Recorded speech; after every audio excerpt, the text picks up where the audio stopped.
Smart devices aren't just about all the fancy automations and the whizzy effects. They can also be money-saving smart devices as well. And in this video, I'm going to walk you through some of those devices that I use in my house right now.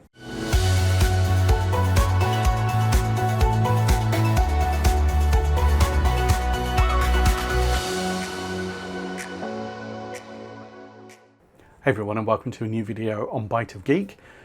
So in this video, I'm going to go through just some of the smart devices that I use around my house to effectively save money. Yes, you know, they do all the automations, they do all the whizzy stuff, but you know, as a kind of like a secondary aspect of their use, they actually save money over a period of time. And I will take you through each one of those devices that I use, and you know, just explain how they can actually help you save some money. Now, I will put links down below in the description for these devices. Now, what I will say is that a number of those devices are UK specific. There will be variants for other regions around the world, but obviously the links that I will give will be for the UK version of that. So first up on the list is everyone's favorite, and that is a smart bulb. Probably something that I would imagine, you know, most people who've got a smart home setup are using at the moment. But obviously, you know, there's two aspects to this, I think. Obviously, you know, you could be using smart switches to go and control your lights, but you know, this is specifically smart bulbs. The reason why I use smart bulbs is because, you know, I've got some fancy light switches, and well, you know, the marketplace is just full of boring white plastic ones and, you know, boring grey plastic ones. You know, there's nothing really that is at a reasonable price, I would say, that comes close to the traditional switch. So that's why I use you know, kind of like smart bulbs. I'm also able to dim those bulbs as well if I want to, without having to, you know, kind of have a dimmer switch installed or something like that. So obviously, you know, the fundamentals here, these are LED bulbs. So, you know, if you're using the old style bulbs and you haven't switched over to LED bulbs, whether that's smart or not, you will save yourself you know, some money over the lifetime of those bulbs. You know, LED bulbs have come down in price significantly over the years. Smart ones also have dropped in price. So the ones that I mainly use nowadays are Zigbee ones, and they are the ones that the Tradfri range from IKEA. Of all places, you know, they do actually do a range of smart products, if you didn't already know that. And you know, I just find that their smart bulbs just work. You know, you plug them in, you pair them to your network, and away you go. You know, I've had no issues with them whatsoever. They get over the air you know, software updates, and yeah, you know, no issues. And the thing is that they are quite a good price as well. So, you know, I have you know, bulbs for the ceiling, I have bulbs for you know, side table lights and things like that. So how do these save you money then? You know, if you're spending kind of like £7 a bulb or something like that, well, obviously, you know, the main thing here, as I say, is the LED aspect of it, but it's also that you know, you haven't got the bulbs permanently left on in a room when nobody's actually in the room. So, you know, if you wanted to you know, maybe you know, have them automatically turn off in the evening, you could do that with a simple automation. You know, you could pair these with something like a you know, a PIR motion sensor from Akara or somebody like that, and you know, if somebody walked into the room, you could have the light bulb turn on. You know, if you did use something like the Akara motion sensor, you know, that has a light a luminance level detector on it as well, so you can have them turn on if somebody was in the room and you know, it was quite dark in the room. So you know, you've got kind of things that you can build upon there, and yeah, you know, fundamentally it's, you know, you're not leaving lights on all the time. If you've got kids or something like that, you know, they leave the lights on, you know, bedrooms and all that kind of stuff. You know, you can have these things turn off just with simple automation. So those, I use quite a few of those around the house.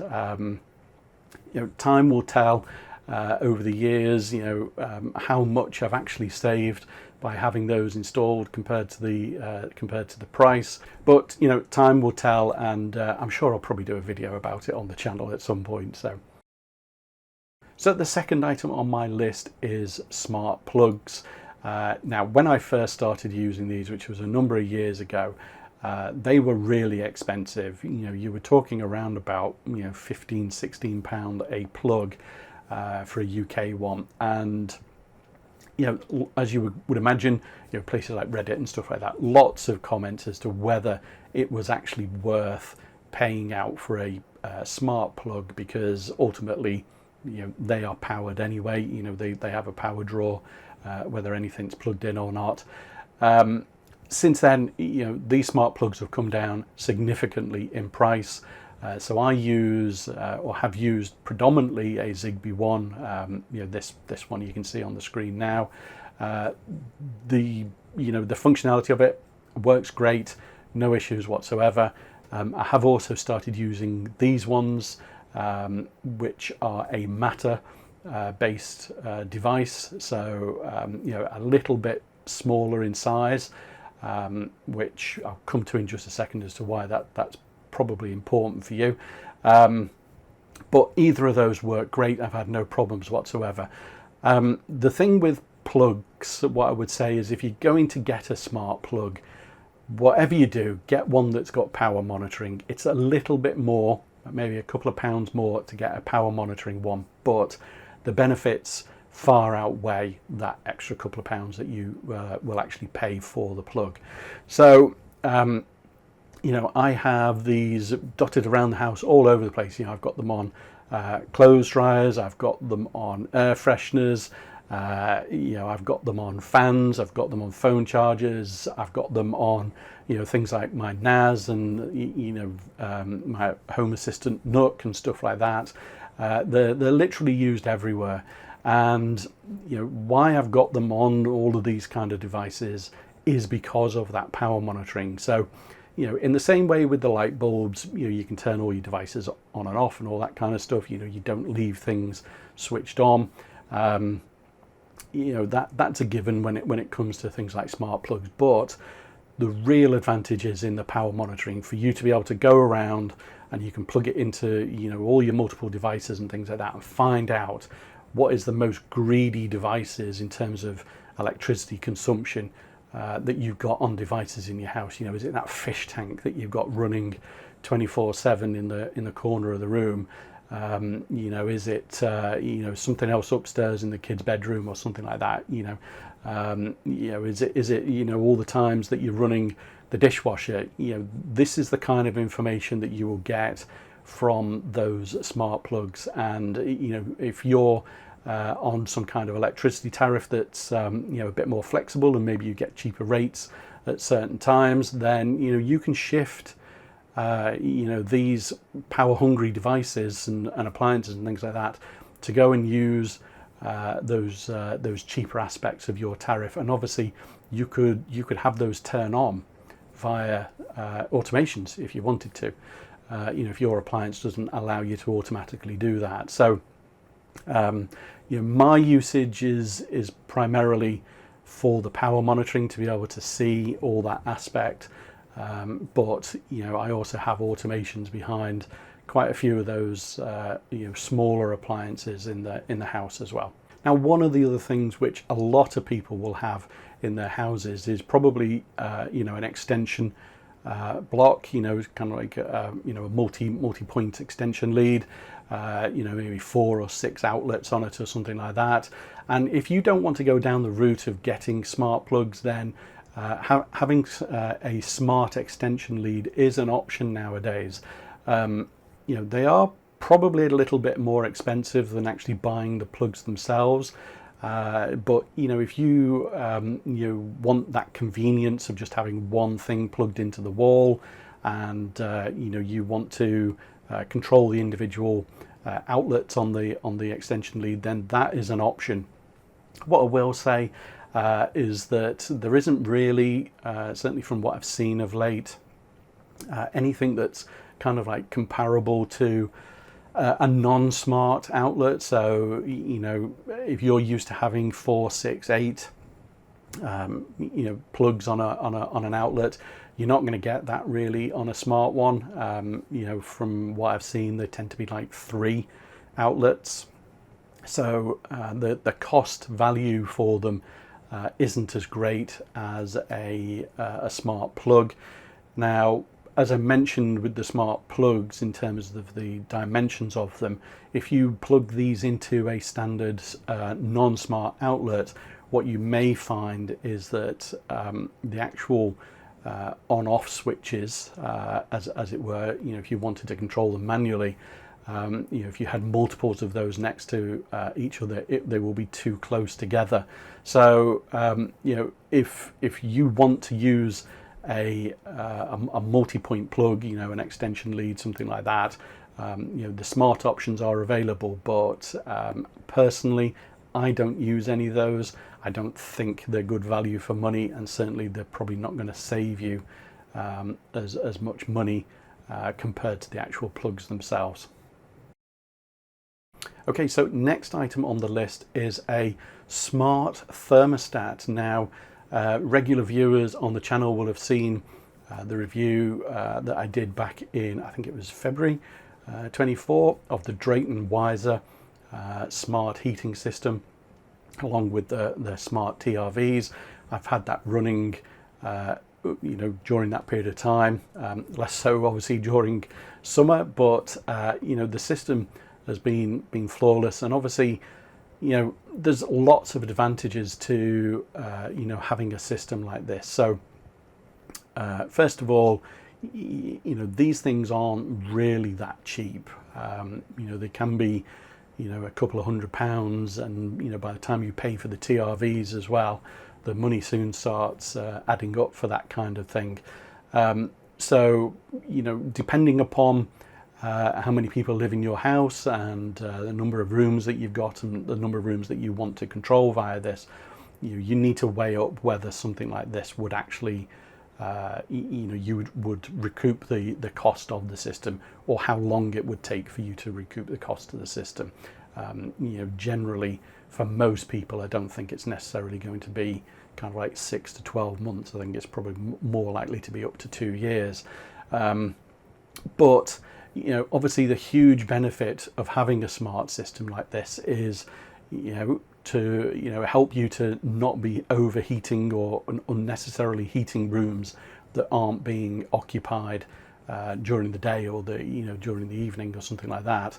You know, you can use things like you know, motion sensors and things like that to go and determine whether somebody's in that room. You could then go and automate all of that to go and turn down the heating in that room if you you know, somebody wasn't in there.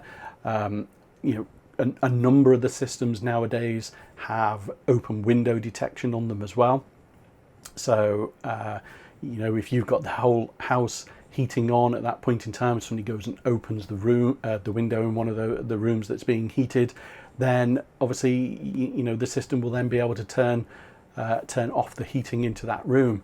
So you're saving money there without, you know, preventing that heat just wandering out the window. So yeah, you know, you know, as the saying goes, your mileage may vary on this. You know, everybody's going to be different. You just have to look at the kind of like the size of the house and how much of a system you're going to have to implement, and the cost that will be. But certainly for me, you know, I've been looking at kind of like the data over the last months that this has been installed, and I will be doing a follow-up video on this to kind of like show that data. There is a reduction in my gas usage, kind of like above kind of like the normal reduction that I would expect in this time of the year with the warmer weather. So you know, they can pay benefits, you know, but it is an expensive thing to go and install in the first place. Okay, so next on the list is more of a prevention measure rather than an instant kind of, you know, starts to save you money all the time, like the bulbs or the sockets or something like that. So this is a water leak sensor. Now, I did a review not so long ago of some Wi-Fi based devices from Meros, and one of their devices was a water leak detector. I also have some Akara water leak detectors as well, which are kind of like a different profile, so slightly better places to be able to locate them. And obviously the thing here is that you have a water leak, it gets detected early and you get notified of it, therefore you can shut off the water. Now for me, probably the next step is going to have some kind of smart valve control on my mains to be able to complete that automation loop, so that when there is a leak detected it will automatically turn off the water. But for now what I have is I have automation set up to alert me on my mobile that there is a water leak. So the saving here on that one I think is fairly obvious. You have a water leak, it's potentially going to save you hundreds of pounds depending upon where that leak is in your house, in terms of damage, the inconvenience of the repairs and all that kind of stuff. So these things are relatively cheap to buy, and there's no crazy install. You basically take them out of the pack, undo the battery and stick them where you want them to be. So definitely a good investment from that point of view. So the next item on my list, well, this may well benefit you. It's probably more depending upon where you are in the world, I guess. If you're in somewhere like sunny Arizona where it's crazy temperatures all day long, then this may not be of a huge benefit. But if you're in the UK where starting to come into autumn months and then obviously those lovely long winter months, having something like an automated curtains or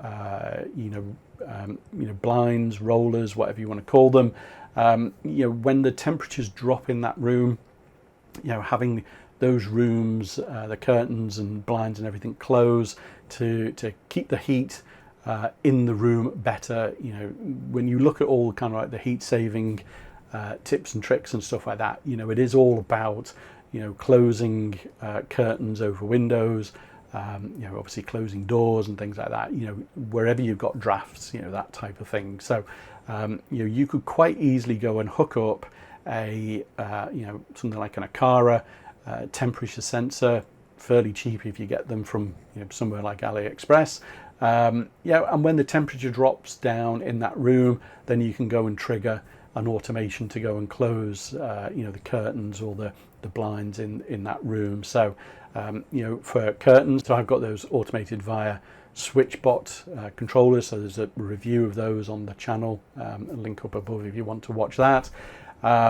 And for the back part of the house where there's a huge window, yes, it is double glazed, but you will still feel the cold on the glass. So being able to bring down a blind on that just kind of like takes that chill away from the room a little bit. So everything helps. It's pennies that we're probably talking about here on maybe like a daily basis, but it will all add up eventually to save some money. But of course the opposite applies as well. So if it's warm outside and you want the sun coming into the room, you've got those temperature sensors, then you can open those curtains, you can open those blinds, you can turn off that heating in the room, you can let that lovely sunshine in and let that room warm up naturally as well. So you are saving money with that aspect of it as well. So the next thing on my list, and probably one of the things that I kind of want to get next, I suppose, is well, it's one of two things. It's either a smart irrigation system or it is a smart sprinkler, depending upon your use case. So for me it would be irrigation. If you've got a nice big lawn, something like that in your garden, then it would be a sprinkler system. But either way, if you've got a property that your water supply is metered, so rather than paying a standard fixed amount per month, you're actually paying based upon your usage, then having something like this will obviously save you money, because you will be only really using what you actually need. And if you go and hook up something like one of these smart watering systems with you know, soil sensors that can tell you how moist the water is, then, you know, well, it's simple. Your automations, you know, if it's too dry, turn on the sprinkler and away you go. So, you know, there will be inevitably a bit of a cost involved, you know, if you're going to do irrigation, because you're going to have the piping and stuff like that. But I think long term, you know, you'll certainly save some money with something like that. So the last item, and this is a bit of a cheat, this one, but these are solar powered lights dotted around the house on the outside, and you know, rather than having the main supplied, so, you know, using the power of the sun, and, you know, these have PIRs on them, so when, you know, somebody goes past them, then they will turn on and they will stay on for a period of time and they will go off again. So relatively cheap to go and buy, actually a lot brighter than what you might think they are nowadays. I was genuinely surprised, and as I say, you know, simple to install, cheap enough to buy, and yeah, you know, it's just it's a shame they can't actually be smart. Anybody knows any way of doing anything with those, drop that down below in the comments. But there you go, there is just some of the kind of like the smart devices that I use around my house. I hope you found some of that useful. You know, if you want to see a video on some kind of like specific aspects of some of those things that I've talked about, you know, drop that down below in the comments. You know, your general thoughts on these kinds of things. You know, do you think smart devices can actually save you money? You know, drop your thoughts down below in the comments, or, you know, if you've got something, again, in the comments. But I hope you enjoyed the video. If you did, don't forget to hit the like button and subscribe to the channel. But as always, thanks for watching, and I will see you in the next video. Bye for now.